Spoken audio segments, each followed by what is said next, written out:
দীর্ঘ বছর পর আমি আর মোটা দাদাই একসাথে খেতে বসেছি।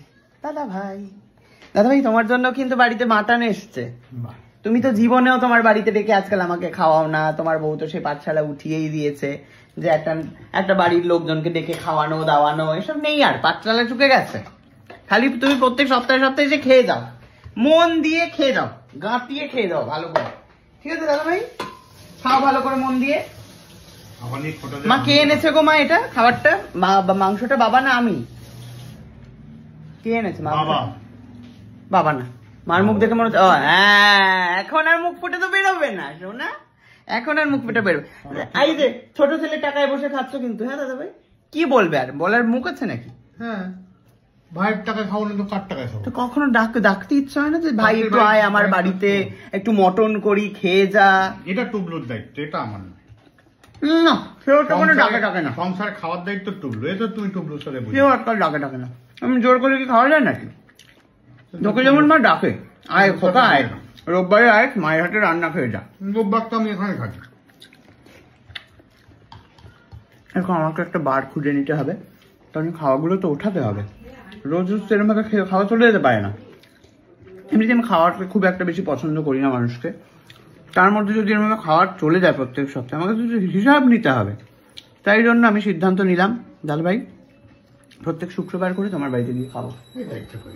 ঠিক আছে দাদা ভাই? ভালো মন্দ খাবার কিন্তু দাদা ভাই, টুবলুকে বলবে। এই যে পিঠে, কখনো এই যে মটন, ঠিক আছে? আপনারাও কি বলেন একটুখানি জল এলে কমেন্টে করতে চলে আসুন, কারণ এই জিনিসটা প্রত্যেকদিন হতে পারে না। কারণ আমি খাইয়ে দেবো আর ওরা খাওয়াবে, এটা কি কখনো মেনে নেওয়া যায়? দাদা ভাই তাহলে কথা কিন্তু ফাইনাল তো? খাওয়ানো সংসার সব টুবলুর বিষয়। ও তার দিক তোর কোনো খরচাই নেই তাহলে? বাবা গো, টুবলু বলবে আমি কি খেতে যাই, আমি কেন খাওয়াবো? ও তো আর এক বাবা গো। কি হয় দর্শক বন্ধুরা, আপনারা বসে বসে ওয়েট করুন, সুস্মিতাকে ফোন করে আমি দেখছি বিষয়টা, কোনোভাবে রাজি করাতে হবে। ওকে আবার জোর করলে হবে না, হচ্ছে ইমোশনালি কথা বলতে হবে, তাহলেই করতে পারে। জোর করলে আবার ও করবে না। যাই হোক, বিভিন্ন ধরনের মানুষ। দাদা ভাই খাচ্ছ? ভালো খাচ্ছ? এই যে ডাল খেলে লেবু দিয়ে, মটনটা নাও। খাবো না, ডালই খাবো। মটন খাবে না?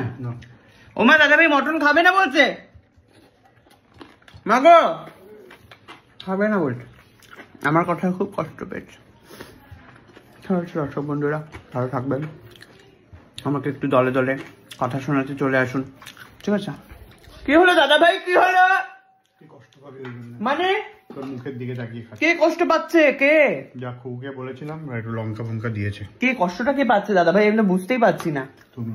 মটন বাঁচলে তো আমারই খুশি, বাসি মটন খেতে পারবো, কোনো কষ্ট নেই। যেমন মায়ের তার দিদির বাড়িতে গিয়ে খেতে কোনো অসুবিধা নেই, রাত্রেবেলায় দিদি দুটো বাটা মাছ রেখেছিল খাবে বলে, সেটা যেমন টুক করে পেটে পুড়ে দিয়েছে। ও বাটা মাছ তো খায়নি, ওল রেখে দিয়েছিল, টুক করে পেটে পুড়ে দিয়েছে। সেরকম হচ্ছে দাদা ভাই, যতই শোনা কোনো অসুবিধা নেই।